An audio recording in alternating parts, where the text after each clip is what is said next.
10 seconds. That's a mic. We can't drop that one. That's one. The one that's facing us? Good evening, Hornet Nation, and welcome to Week 10 edition of the Fifth Quarter Show presented by Velvet Signature. Tonight we're recapping the Connolly game and the bi-district playoff battle with Sealy, celebrating our impact players and Player of the Week recognition, and recognizing our senior Hornet football players, and talking with head coach Jose Aguirre. We'll also hear from both of our varsity basketball coaches tonight, a new one and a first for Hornet Broadcasting. We love doing that. Without further ado, there we go. We got our senior players on the team.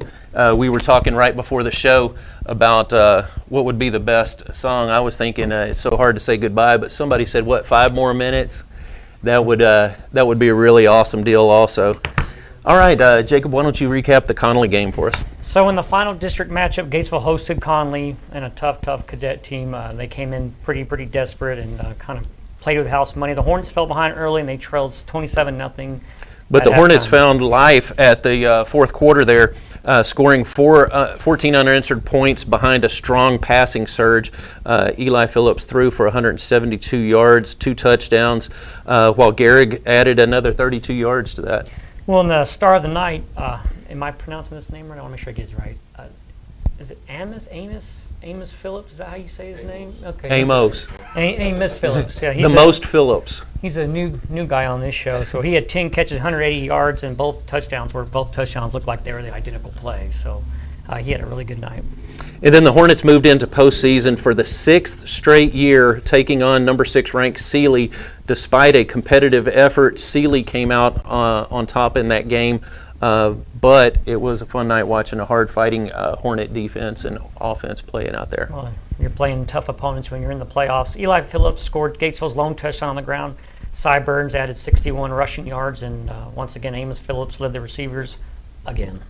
And the Hornet team finished 7-4 with another playoff appearance and a strong reflection of this year's team's growth and the program's direction. All right, so with this, let's recognize our impact players that we wanted to recognize. All right, impact players of the game. Number 1 is going to be Grayson Egling. He had 13 total tackles, 2 solo tackles, 10 assists, and 1 tackle for a loss. Hey, you can put that on your cell phone now. Yeah, we're not going to ask you any questions, but just as your reflection for this year, how was it? I mean, what are you sad? What are you the most sad about? Losing. Yeah, come on, you should have known that was going to be the answer. What was your most memorable memory this season? It's probably winning.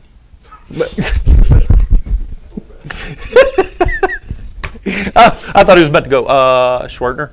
No. Yeah. All right, and our second impact, thank you very much, Egling. That was profound. It's definitely politician material. Well, we're going to have to cut your interest to a minimum now because we're going to have to move on if you don't mind.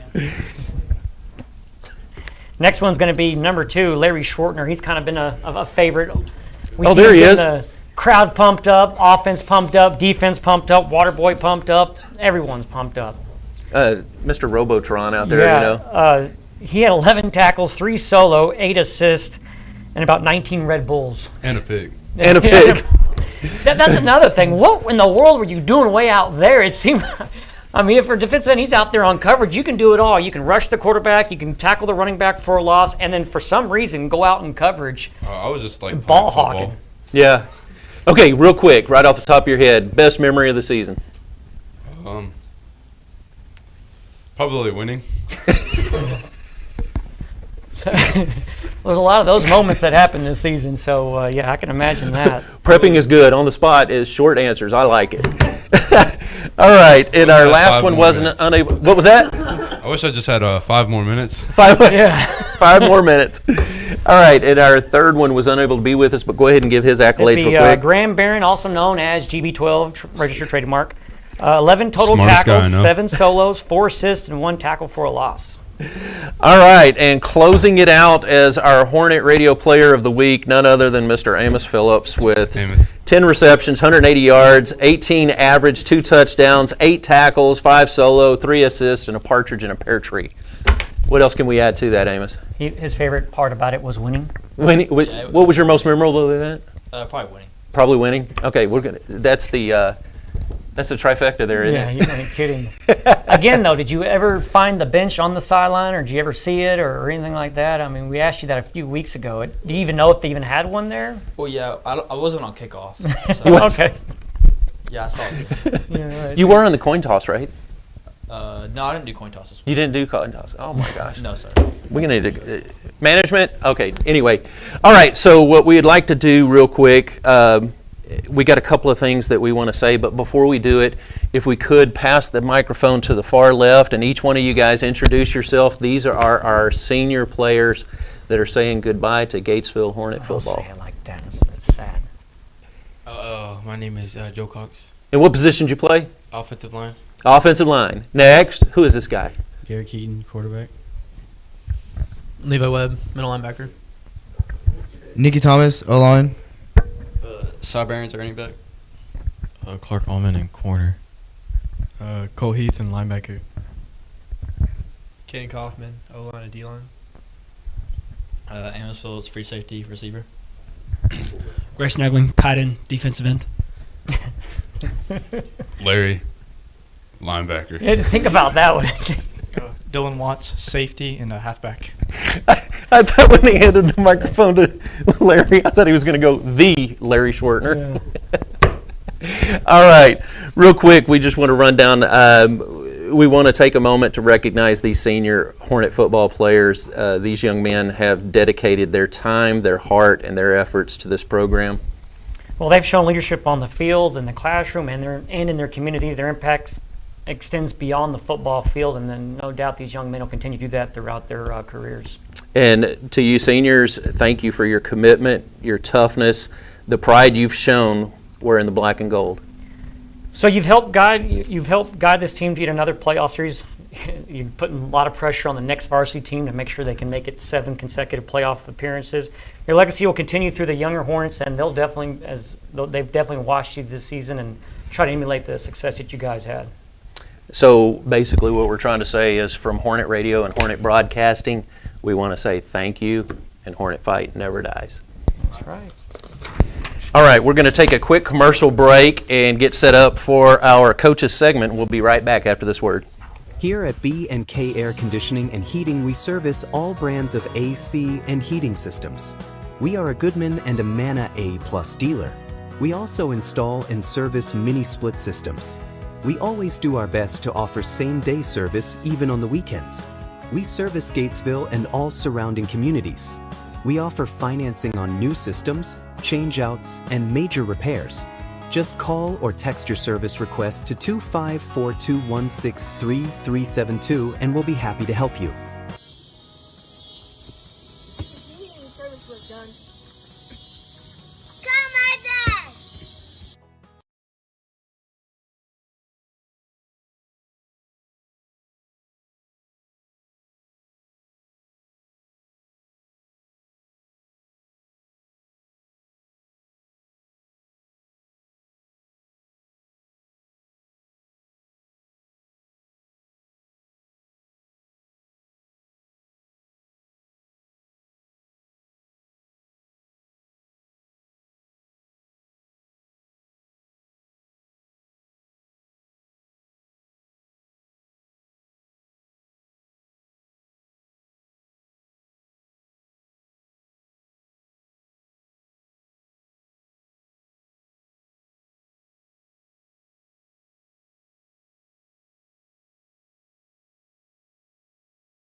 Call Witt Building Supplies for all your building needs. We provide metal buildings and metal roofing for commercial, residential, and agriculture projects. We also carry a full line of fencing supplies and hardware products. Call or come see us at Witt Building Supplies, 254-865-2190 or 1411 North Highway 36 Bypass, across from Pruitt's Shell Store in Gatesville. We are locally owned and operated and proudly support our Hornets. All right, this just in. Newsflash, the audio was off on the last segment, so just a quick recap. Friday night basketball, Mahia will be there. Then Monday, is it Monday? Yeah, Monday 12 o'clock. Girls basketball. 12:30, I believe. Guess what? We'll be there again.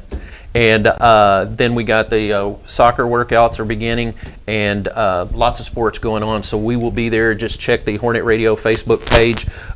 We'll be having all of that stuff going on. Everything will be listed. I'm working on getting all the program schedules for that up.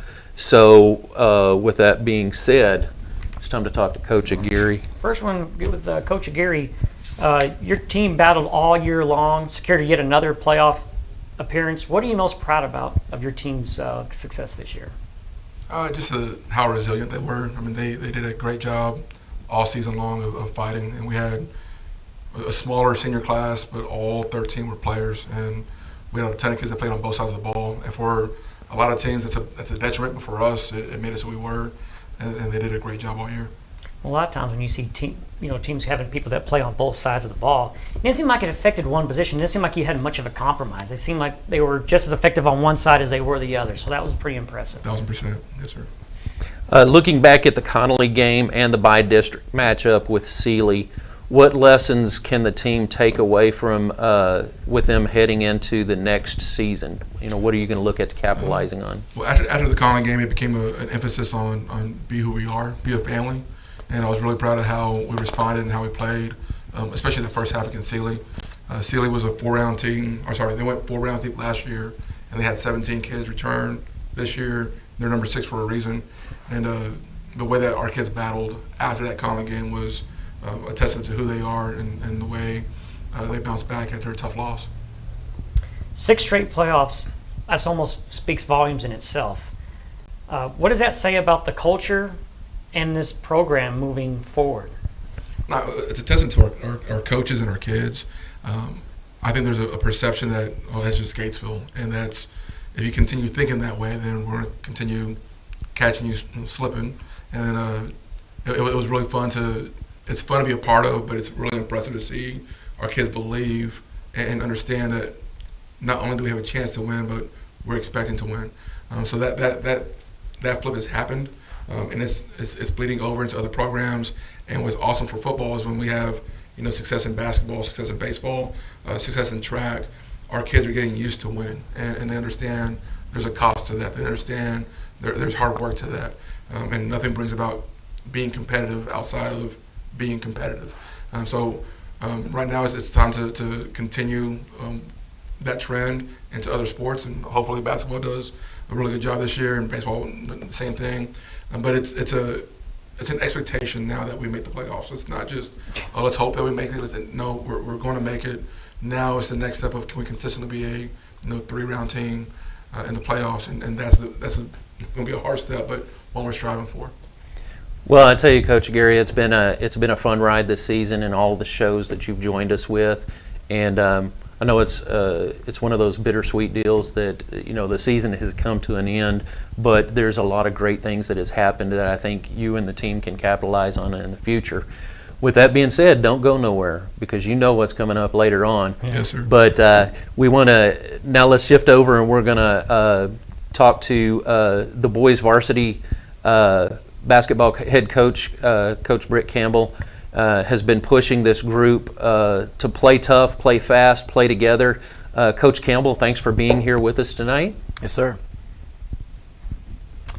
All right, with the varsity season opener coming up against Mexia, or Mahia as people like to call them. I know it's early on in the season, but what what strengths have stood out to you that your young Hornet squad's showing you so far in this preparation? Yeah, I mean, we got a really good group of guys, and like Coach Aguirre talked about, I mean, they expect to win. The mindset's there. They're competing at a high level, and we push for that. We want the competition. Competition drives success. And so just the team we have, the teamwork we're going to bring, how tough they play, and you heard the guys say it. Their favorite part of football season was winning. I mean, they love to win. They play to win, and that's a great thing. And the guys we had in the offseason have been doing that in our level, and the football guys we get coming have been doing it in their level, and then we're going to bring it together for the season. Now, your varsity squad faced Waco High in a scrimmage. What did you learn about their chemistry early on in their season identity? I thought we did a really good job of just that, like team defense. You know, Waco High has had all their dudes. We're still missing some of our guys, and our team defense was really good. They had to work for everything they got. They didn't get anything easy. They hit some really tough shots, but our defense was on them. We weren't giving them, open looks at the basket. We didn't have a best shooting night, but we got some really good looks, and the ball was moving around. We were playing together well, and I think that's just going to be a strength of this team, our teamwork and our defense and our competitive drive. As the varsity season begins, Coach Campbell, what goals are you setting for the group as they head into non-district play? And is there anybody on the off-district play that you're circling, that you're really, really eyeballing? Number one, I would say it's kind of funny because the guys kind of said it is to win. Yeah. And so it's kind of just funny that they kind of said the answer like that. But that is an expectation. When we play, we want to expect to win. We practice to win. We play to win. And that's the mindset. And so it doesn't matter who we play. And so every game is a circle. And it doesn't matter who the opponent is. We show up ready to play. We want to play like us. We want to play good teams. Whoever we get in tournaments and on schedule, we're ready for them. And the guys, no matter who it is, they're ready to go play. So the opposite philosophy of the Tennessee Titans. Very good, Coach Campbell. All righty. Now we're going to Coach Holdbrook. Is that what we're saying? Yes, sir. All right. So now we're turning to Lady Hornet basketball. I'm sorry. I keep saying volleyball. My mistake here. Let it go. Yeah, the varsity squad is underway with, like we said, Coach Whitney Holdbrook, who continues to build momentum early in the season. Thank you for joining us tonight. We don't get to really talk to the basketball coaches, but both you and Coach Campbell. Yes, it's a pleasure to be here. All right. Coach Holdbrook, your varsity squad opened the season against May and Franklin. What impressed you the most about how the team competed? Those were two tough games for us, but having so many young girls on the team this year, it was kind of expected to get out there the first time in front of the home crowd. It was a big game for them. I love seeing their team chemistry out there. I mean, we have 4 seniors in the group that want them to push, and they're constantly encouraging these freshmen out on the court. They're telling them, hey, we'll help you out, we'll help you get there, but they're out there and they're showing their team chemistry and kind of building from that each game. Talking about your leaders, looking at your leaders, I'm going to be the good cop, bad cop here. He's talking about stuff that you guys did good. What are some improvements that you are wanting to take with you going forward after what you've seen so far in the early progression of the season? So our leaders are having to learn to be a little bit more vocal in practice. So last year was kind of common ground. We had a lot of maturity on the team. This year, like I said, we have those 4 seniors, and they're having to learn how to stress the importance of focus and intensity in practice, and they're having to step out of their comfort zone and be a little bit more vocal about that. Is that always a challenge, getting the ones that your expectation to be the team leaders to be vocal like that and step up and take those roles? 100% in girls. It's hard to get them to step up and be vocal. They don't want to be the bad guy. They don't want somebody to be mad at them. So getting them to have the confidence to talk and communicate with their team in a leadership role is always hard. That's like a staple of a great coach, is getting players and leaders to be comfortable outside of being comfortable, if that makes sense. And it sounds like that's what you're doing, Coach Holdbrook. Congratulations on that. That's pretty cool. As district play approaches, what are the main focus areas to keep this varsity team competitive and moving forward? We're focusing on our defense. That's going to be our strength this year. We're out there, we're trying different things, being able to stay composed in the big games. Every single district game we go into is going to be anybody's game any night. So we've got to get out there, and it's going to be who can make the most consistent plays out on the court. Well, I'm excited about it. I'm looking forward to all the broadcasts that we have scheduled for you guys. And y'all can check that out on the Hornet Radio Facebook page to see the schedule of all of the upcoming games for boys varsity basketball and girls varsity basketball. Just one thing that I want to touch on, you mentioned, you got a young team, but I think both of y'all are dealing with opposite scenarios.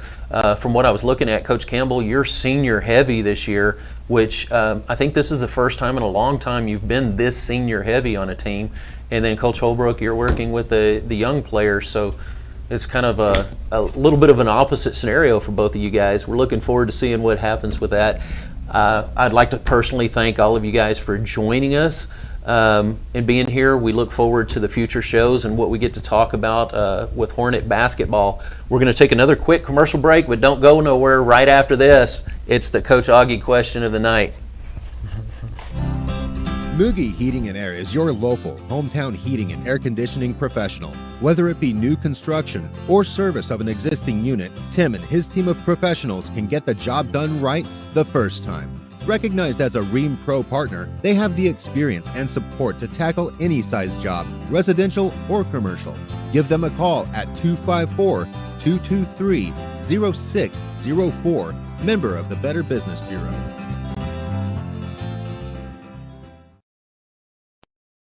Coach Augie, it's been a great season, and we get one final question with you for this season, and it's the zany question of the week. Now, out of your entire coaching staff, oh God, which one of your coaches do you think would make the best cartoon character, and why? Cartoon character? Bromfield. Bromfield. Okay. Bromfield. The why? Have you seen that show Blippi? Yeah. It's a horrible kids show. Yeah, that one. Like that is Coach Brumfield all the time. I can. All the time. If anybody's got kids out there, you should know who Blippi is. Something, Blippi. That's all. Very childish. Yes. All over the place. Oh my gosh, that is rich. I love it. I was so curious to see how you would handle that one when it was thrown your way. I didn't know if he would. I was like, okay. You know who I honestly thought you was going to say? Who? I thought you was going to hit Coach Hunter. No, he's like superhero. He'd be like Hulk Smash. That'd be Coach Hunter. But Brumfield, number one, in that coach's office, you all have thick skin because it's just an older version, slightly more intelligent than like the locker room. Yeah. So there's jokes that get cracked all the time, and you get used to thick skin. So Brumfield can handle it, and so can every other coach in there. I think out of my staff, this guy would be the cartoon character. I have Ren and Stimpy flashbacks or something.